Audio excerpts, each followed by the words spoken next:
പ്രിയപ്പെട്ട രക്ഷിതാക്കളെ, നമ്മൾ കാണുന്ന വാർത്തകളോ കേട്ടുകൊണ്ടിരിക്കുന്ന വാർത്തകളൊക്കെ വളരെ വേദനാജനകമായ വാർത്തകളാണ്. അതിൽ നിന്നൊക്കെ മാറി നിൽക്കണമെങ്കിൽ ഇത്തരം മതവിദ്യാഭ്യാസ സ്ഥാപനങ്ങൾ നല്ല നിലയിൽ മെച്ചപ്പെടുത്തുകയും അതിനു വേണ്ടിയിട്ട് നമ്മുടെ മക്കളെ തയ്യാറാക്കി കൊണ്ടുവരികയും ചെയ്യേണ്ടതാണ്. വളരെ സുന്ദരമായിട്ടുള്ള രൂപത്തിൽ നമുക്കിവിടെ ഞാൻ ഒന്നിലധികം സ്ഥാപനത്തിൽ ജോലി ചെയ്യുന്നത് കൊണ്ട് തന്നെ ഇത്ര സൗകര്യങ്ങളും ഇത്ര സഹകരണങ്ങളുമുള്ള ഒരു പ്രദേശം ഞാൻ കണ്ടിട്ടില്ല. എന്തിനും നമുക്ക് എപ്പോഴും വിളിച്ചാൽ വരുന്ന മദ്രസ മാനേജ്മെന്റ് ഭാരവാഹികളുണ്ട്. അതിനേക്കാൾ അപ്പുറം നമ്മുടെ സഹപ്രവർത്തകന്മാരായ ഉസ്താദുമാർ, പഠനത്തിൽ മാത്രമല്ല പാഠ്യേതര വിഷയങ്ങളിലും കഴിവ് തെളിയിച്ച ഒട്ടനവധി ഉസ്താദുമാർ, ചെറുപ്പക്കാരായ ഉസ്താദുമാരും അല്ലാത്തവരും നമ്മുടെ മദ്രസയിലുണ്ട്.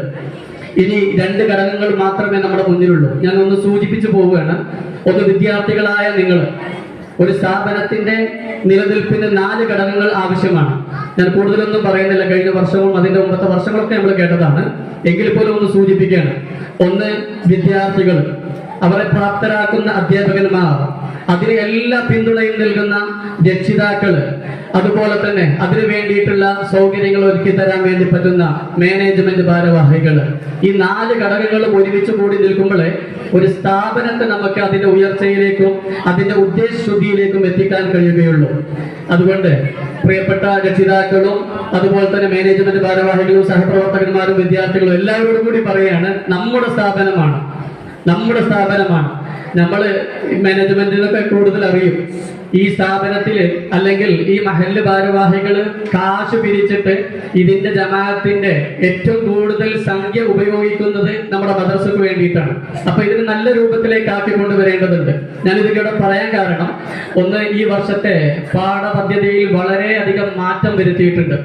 1 മുതൽ 4ാം ക്ലാസ് വരെയുള്ള എല്ലാ പാഠപുസ്തകങ്ങളും ഏകദേശം ഒരു ഡിജിറ്റൽ മോഡലിലേക്ക് മാറിയിട്ടുണ്ട്. അതിന് അത്യാവശ്യമായ സ്മാർട്ട് ക്ലാസ് റൂം നമുക്ക് വേണ്ടതുണ്ട്.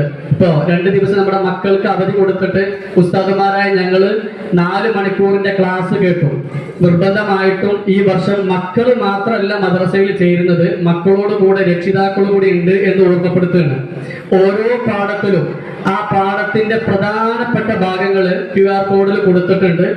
അത് ഡൗൺലോഡ് ചെയ്തിട്ട് വളരെ നല്ല രൂപത്തിൽ ഖിറാഅത്ത് പാരായണം ചെയ്യാനും അതുപോലെ തന്നെ നിസ്കാരത്തിന്റെ കാര്യങ്ങൾ പ്രാക്ടീസ് ചെയ്ത് കാണിച്ചു കൊടുക്കുന്ന വീഡിയോകളൊക്കെ അതിലുണ്ട്. അപ്പൊ അതൊക്കെ നമുക്ക് മക്കൾക്ക് കാണിച്ചു കൊടുത്തിട്ട് ഇവിടെ നമ്മളെ നല്ല രൂപത്തിലേക്ക് കൊണ്ടുവരണമെങ്കിൽ അതിനുള്ള സൗകര്യങ്ങൾ നമ്മുടെ ക്ലാസ്സിലും അത്യാവശ്യമാണ് എന്ന് ഞാൻ ഈ സമയത്തൊന്ന് സൂചിപ്പിക്കുകയാണ്.